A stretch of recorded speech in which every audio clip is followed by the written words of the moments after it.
ఈ మధ్యకాలంలో ఎన్నో జరిగాయి, ఎన్నో ఇబ్బందులు పడాను, ఎన్నో చూస్తున్నారు అందరూ. కానీ కట్టుబట్టలతో రోడ్డు మీద పెట్టారు. నా పిల్లల బట్టలు, మా ఇంట్లో వాళ్ళ బట్టలు ప్రతి ఒక్కటి చిన్నప్పటి నుంచి పెట్టుకుంది ఏది లేకుండా రోడ్డు మీద పెట్టారు ఒక ఊరికి వెళ్ళి వచ్చేసరికి. అండ్ బయటికి ఎక్కడికైనా వెళ్ళేదానికి కార్లు కూడా లేవు, కార్లు తీసుకెళ్ళిపోయారు. కానీ అన్న నాకేమైంది తెలుసా అన్న, శివుడు ఏ రూపంలో వచ్చాడు తెలుసా అన్న, ఫ్యాన్స్ రూపంలో వచ్చారన్న. ఇంటి బయట 20 కార్లు పెట్టారన్న నాకు వచ్చి. వాళ్ళే తీసుకొచ్చి ప్రతి ఒక్కరు వచ్చి అన్న మేమున్నాం అని నిలబడారు. దీని అంతట్లో నాకు ఒకటే బాధ, ఇంత చేసినా, ఇంత జరిగినా, ఎంత ఇబ్బందులు పెట్టినా, ఎన్ని కేసులు వేసినా నాకు ఎవరి మీద కోపం రావట్లేదు, బాధ ఒకటే వేస్తుంది.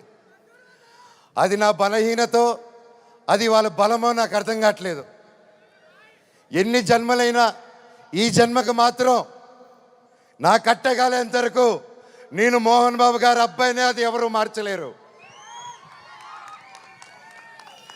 నాకు ఆయన నేర్పించిన క్రమశిక్షణే, ఆయన చిన్నప్పటి నుంచి నన్ను నీతి వైపు నిలబడు, న్యాయం వైపు నూరి పోసి పెంచారు. ఈరోజు నేను న్యాయం వైపు నిలబడినప్పుడు చుట్టుపక్కల అందరూ చేరి తప్పంటున్నారు. నేను మీ పక్క నిలబడినా, న్యాయం పక్క నిలబడినా అనేది ఆ బ్యాటిల్ ప్రతిరోజు. కానీ ఏదేమైనా, ఎన్ని జన్మలు ఎత్తినా మీరే నా దేవుడు, మీరే నా తల్లి, మీరే నా తండ్రి.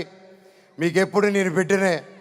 మీ దేవుళ్ళు ఎప్పుడు మా అందరికి ఉండాలని కోరుకుంటున్నాను.